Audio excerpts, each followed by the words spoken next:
हम यहाँ हैं। टुनटुनी को अपने एक बच्चे की आवाज आती है। टुनटुनी उस आवाज को सुनते हुए नीचे की तरफ उड़ जाती है। माँ, माँ, हम यहाँ हैं। टुनटुनी को आवाज तो आ रही थी, लेकिन दोनों बच्चे कहीं दिखाई नहीं दे रहे थे। मेरे बच्चों, तुम दोनों कहाँ हो? मुझे तो तुम दोनों कहीं दिखाई नहीं दे रहे, बस तुम्हारी आवाज ही आ रही है। माँ, हम दोनों यहाँ इस पेड़ से बंधे हुए हैं, पीछे की तरफ झाड़ियों में। टुनटुनी चिड़िया झाड़ियों के पीछे चली जाती है। जंगल में बारिश का मौसम चल रहा था। मिट्ठू तोते के बच्चे घर में खेल रहे थे। बुलबुल मैना अपने बच्चों के लिए बाहर खाना ढूंढने गई थी। इतने में वहां एक चील आती है और मैना के बच्चों से कहती है कि अरे बच्चों, दरवाजा खोलो। आंटी, आप कौन हो? बेटा, मैं तुम्हारी मम्मा की दोस्त हूँ। इस जंगल में बहुत तेज बारिश हो रही है और यहाँ बाढ़ भी आ सकती है, इसलिए तुम्हारी मम्मा हमारे जंगल में आ गई है। वहाँ इतनी तेज बारिश नहीं है, इसलिए आप दोनों की मम्मा ने मुझे आप दोनों को लेने यहाँ भेजा है। चलो जल्दी मेरे साथ, अपनी मम्मा के पास चलो। लेकिन आंटी, मम्मा क्यों नहीं आई? हमारी मम्मा ने आपको क्यों भेजा? बेटा, आपकी मम्मा वहाँ घोंसला बना रही है। बारिश ज्यादा बढ़ जाए इससे पहले आपकी मम्मा को नया घोंसला बनाना है, इसलिए आपकी मम्मा ने मुझे आप दोनों को लेने के लिए भेजा है।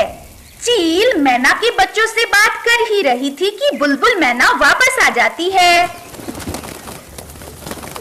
मैना को वापस आते देख चील वहां से उड़ जाती है।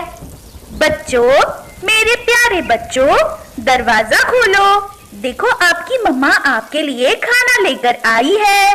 मैना के बच्चे अपनी माँ की आवाज पहचान जाते हैं और घर का दरवाजा खोल देते हैं।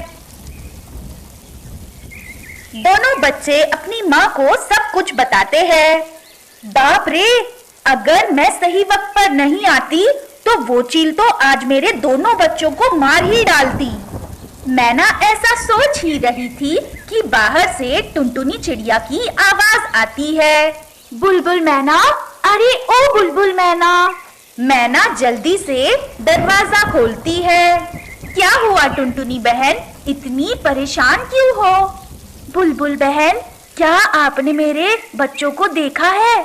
मैं अपने दोनों बच्चों के लिए खाना जमा करने गई थी। जब मैं अपने घर वापस आई तो मेरे घर का दरवाजा खुला पड़ा था और मेरे दोनों बच्चे गायब थे। टुनटुनी चिड़िया, क्या तुम्हें वहाँ से कोई चील जाते हुए दिखाई दी? नहीं मैना बहन, मुझे तो कोई चील नहीं दिखाई दी।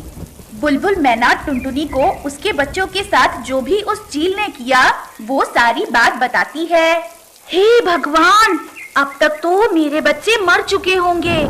मुझे तो लगता है कि वो चील मेरे बच्चों को मारकर खा गई होगी।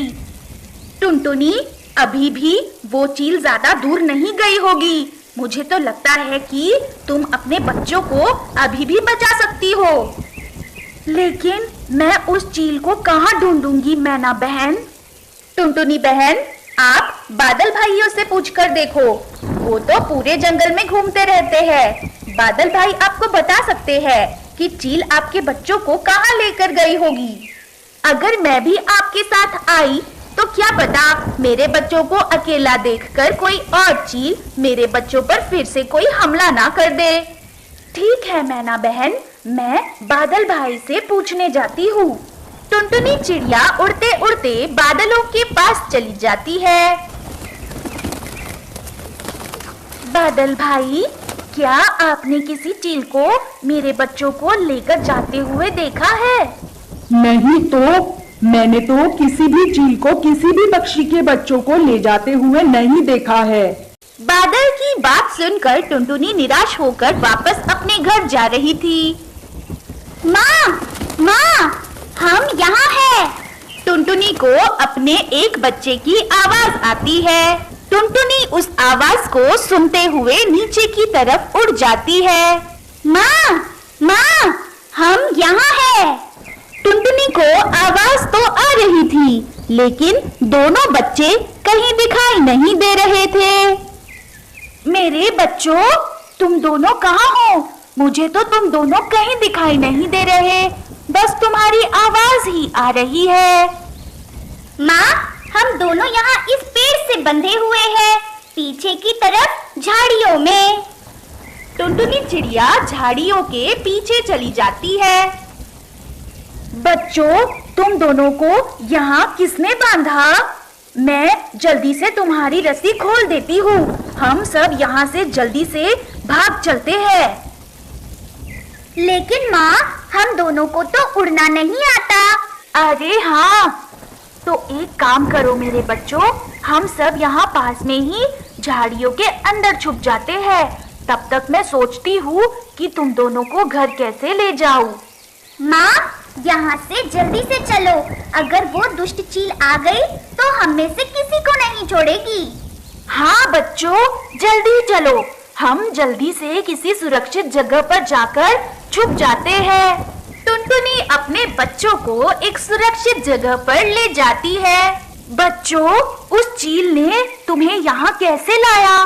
तुम दोनों ने तो घर का दरवाजा अंदर से बंद किया था ना? माँ, उस चील ने कहा कि हमारे जंगल में बाढ़ आने वाली है, इसलिए आप दूसरे जंगल में घोंसला बनाने में व्यस्त है, तो आपने उन्हें हमें लेने के लिए भेजा है ताकि वो हमें आप तक पहुंचा सके। क्या ऐसा कहा उसने तुमसे?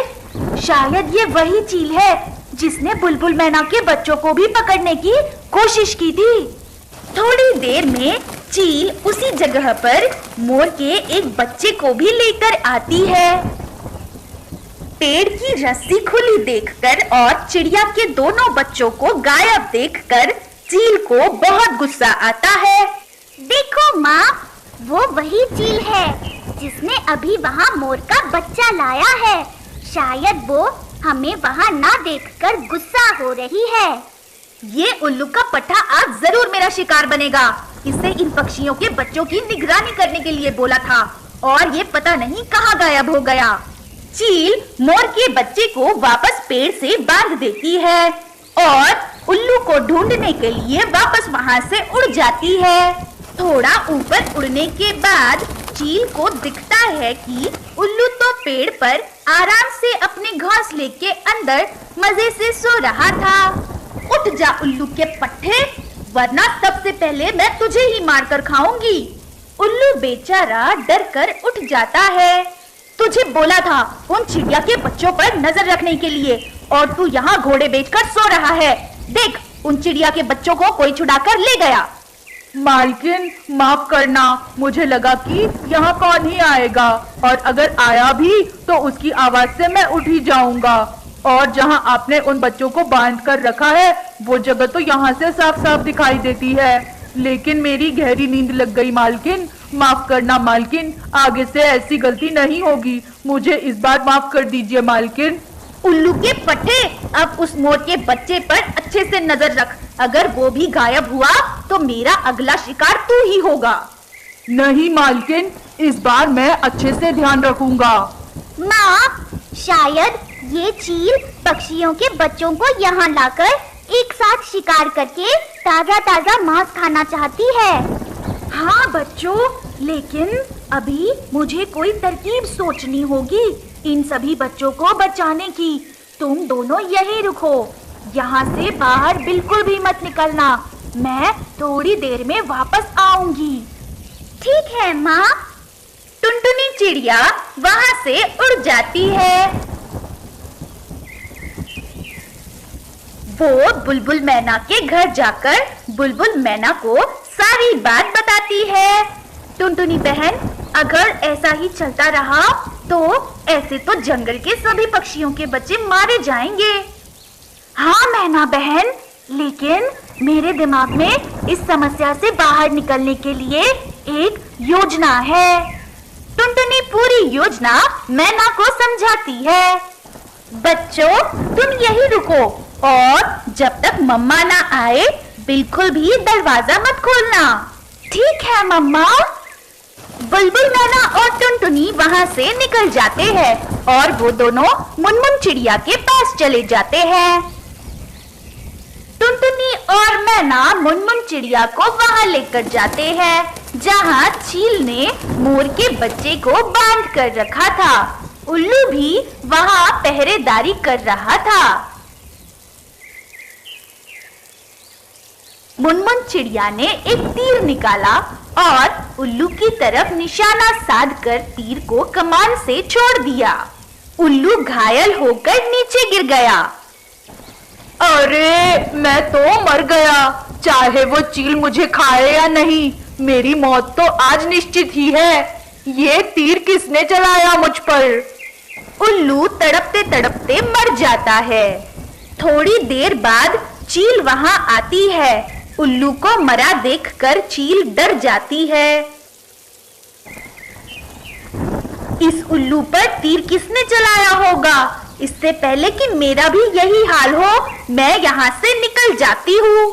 चील ऐसा सोच ही रही थी कि मुनमुन दूसरा तीर चलाती है और दूसरा तीर चील को जाकर लगता है और वो भी वही गिर जाती है। थोड़ी देर में चील भी तड़प तड़प कर मर जाती है। मुनमुन चिड़िया, आपका बहुत बहुत धन्यवाद। आज आपने इस जंगल के सभी पक्षियों की बहुत बड़ी मदद की है। उस चील के मर जाने के बाद जंगल के सभी पक्षी खुशी खुशी रहने लगते हैं। तो दोस्तों, इस कहानी से हमें क्या सीख मिलती है? इस कहानी से हमें ये सीख मिलती है कि यदि हम किसी के साथ बुरा करते हैं तो हमारे साथ भी बुरा ही होगा। दोस्तों, अगर आपको हमारी कहानी पसंद आई तो हमारे वीडियो को लाइक करें, चैनल को सब्सक्राइब करें और बेल आइकन को भी दबा दें। आपका बहुत बहुत धन्यवाद।